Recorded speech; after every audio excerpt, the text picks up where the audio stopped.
when I read what is happening in the environment about the damages, the irreversible damages, and how it is in the end my generation and the people who are going to come that have to suffer because of this, there is this kind of anxiety that occurs from inside. Now I have to do something about it. After all, I'm the one who's going to suffer. I need to do something about it. But then, very anxious place, I go to this anxious place, but then in the end there is this, tiny pinch of feeling that also comes inside, like, how does it matter in the end what I do? Because this is a collective effort. So I mean, my question is that how do I deal with this? Like, what is the cause of this two-sided feeling, this anxious and the laid back behavior, and like, how do I deal with it? See, there are two ways you can respond to that anxious place. One is, you say, what can I as a solitary individual do when this is a collective problem? So you ask the anxiety, how do you know that individual action won't help? How are you so sure? How are you so sure that individual action cannot make a difference? Because if the problem was caused by multiple actions, then how? No, the problem was not caused by multiple actions. The problem was caused by root ignorance. And that is the one shared thing among a lot of ignorant people. So you can count the number of ignorant people and they appear numerous, but the thing within them is just one. That's called fundamental ignorance, avidya, maya. That's what drives them, right? So it's not a case of too many versus too few. It's a case of ignorance versus light or clarity. You don't need to count the numbers. You just need to know that you are on the right side. The light side is the right side. When the opposing side is of darkness. You getting it? Don't need to count the numbers. First thing is, because heard of Hitler? How many people were responsible for starting the Second World War? And how many lives did it take? So if all kinds of wretched and horrible things can be done by a few people, how can you be so sure that a few good people cannot do great things? Is it not so that ignorance itself is causing this kind of pessimism and demotivation, cynicism rather? It's telling you do not even need to start because you'll not reach anywhere. Ask that cynical one, how do you know I won't reach anywhere? How do you know? How are you so sure? Remember, there is something called nodes of evil. You look at the concept of avatars. There was this entire army of Ravan, right? And it is said that the entire army belongs to the Asurs. Those were the ones who constituted Ravan's army. Did Ram have to massacre every single one of them? Is that what he did? And the kingdom of Lanka was an all-powerful one. It was a kingdom of evil. It is said that Ravan had captured and enslaved even the gods, the devatas. They are all in his prison. So more powerful than today's America. That's how powerful Lanka, Ravan's kingdom was. All the gold was there. All the weapons were there. And that's what decides the power, right? The economy and the military. And Ravan had both. It was an entire network of evil. And Ravan had people everywhere, even in the mainland, the subcontinent, even there the Ravan people were there. How many of them needed to be eliminated to cure the earth of all evil? Only one. That's what is called a node of evil. Not everybody is evil. Most people are induced to be evil. Just as in the presence of, let's say, a strong electromagnet, what will happen to even ordinary pieces of iron? They get magnetized, right? That's what happens in the presence of nodes of evil. Even ordinary people become evil. If there can be nodes of evil that can turn ordinary men into demons, why can't there be nodes of goodness that can turn demons back into human beings? Huh? How many people did Krishna have to eliminate? How many? Think of it. You know of the story of Hiranyakashipu.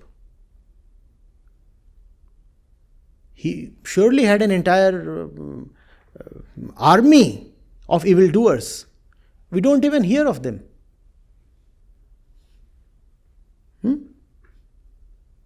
Vishnu came down just to eliminate that one person, and that one person was gone, and things were fine with the earth again. Same thing is everywhere and at all times. Even at this moment on this earth, there are just a few nodes of evil. When I say just a few, I do not mean just 2 or 3, because the population today is 800 crore.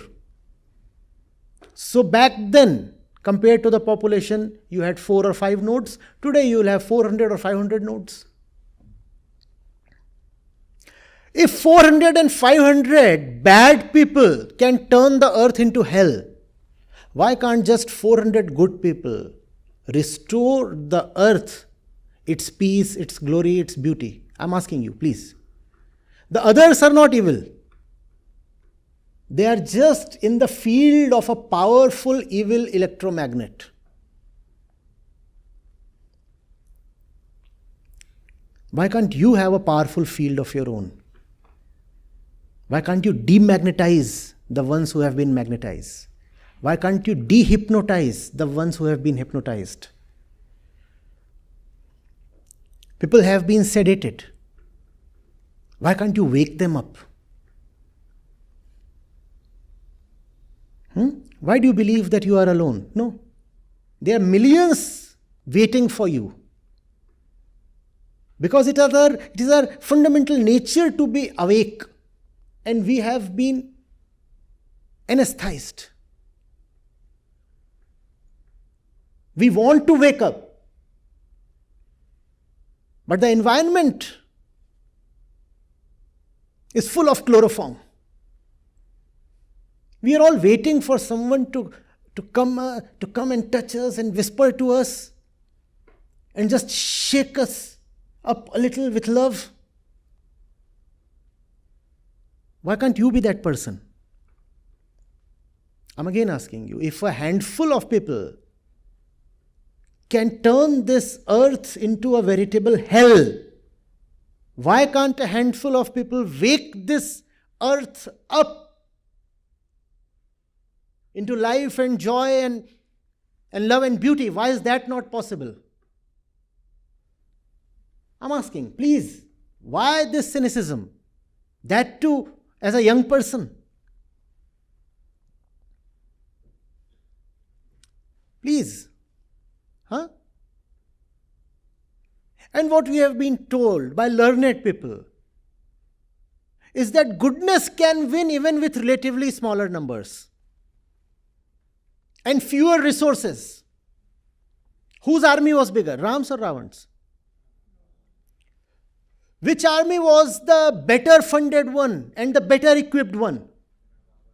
Who had all the gold? Who had nothing but monkeys and other kinds of animals? Who won? Why can't you win then? They have the gold, they have the weapons, they have the resources. In fact, they also have the knowledge, because Ravan was very, very knowledgeable. He had knowledge, he had money, he had weapons, he had resources, he had experience, he had everything. But that does not mean that he won. Why do you need to assume that the decision has already been made? Next thing, I said there are two parts to my response. How does it matter if you do not win? Huh? How does it matter if you do not win? So we are talking of the avatars. Krishna never assures Arjun that Arjun is going to win. All that he tells him is, come on, pick up your weapon and fight. And what happens next does not matter. First thing is, victory is possible. That was the first part of my response. Second part is, even if you cannot win, how does it matter? At least you'll have a life well spent. At least you'll get a death well deserved. Is that a small thing? So how does it matter if you cannot win? At least give them a bloody nose. No? It's a huge monster. It's not a small thing to give it a bloody nose. Come on. You can kill me, but you'll remember me as someone who really knocked the daylights out of you, even if for a while.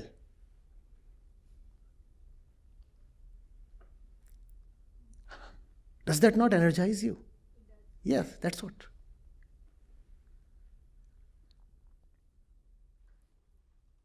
First of all, never be so disappointed to say victory is not possible. Victory is possible. Second thing, even if you cannot win, the battle is worth it. Some battles need to be fought just because they deserve to be fought. Not for the sake of victory, but for the sake of the fight itself. Huh? And victory is indeed possible. Remember, it's not that all the people are evil. Will you remember this? They are just victims of conditioning. That's what I'm calling as the powerful electromagnet. We have been induced to be evil. We are not fundamentally evil. We are under a spell. That evil magician has cast a spell.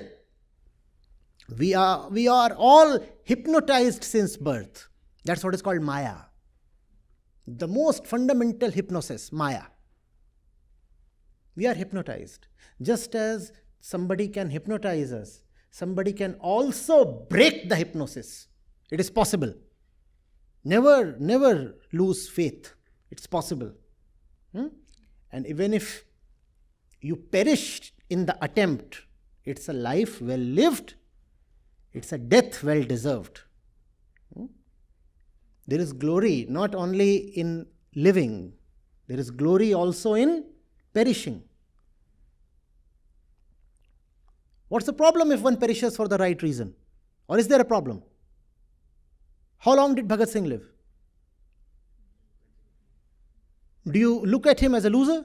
Oh, loser, died just when he was 22 or 23. Do you say that? Who in his right mind would call Bhagat Singh a loser just because he lived only 22 years? What's the problem in perishing at 22?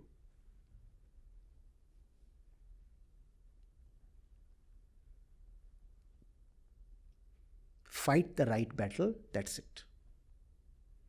And remember, they don't have some kind of a copyright over victory. Arjun was never guaranteed a victory, but it turned out that Arjun won. And Krishna never tells Arjun, not a single verse in the entire Bhagavad Gita, Arjun, I am with you, you will definitely win. And Krishna could have very easily made that promise, no? Don't you find it surprising? Krishna never makes that promise. All he says is, you have to fight. You have to fight and I'll not assist you. I'll never pick up weapons. The fight is yours, you will fight it. And you must fight. Fight. And he does win. It's possible he might not have won. Still, the Gita stands its place. Let's say Arjun was killed. Would that undervalue the Gita? Doesn't matter. Doesn't matter. Duryodhan won. Arjun got killed. Arjun fought valiantly and was martyred. Fine. Very fine.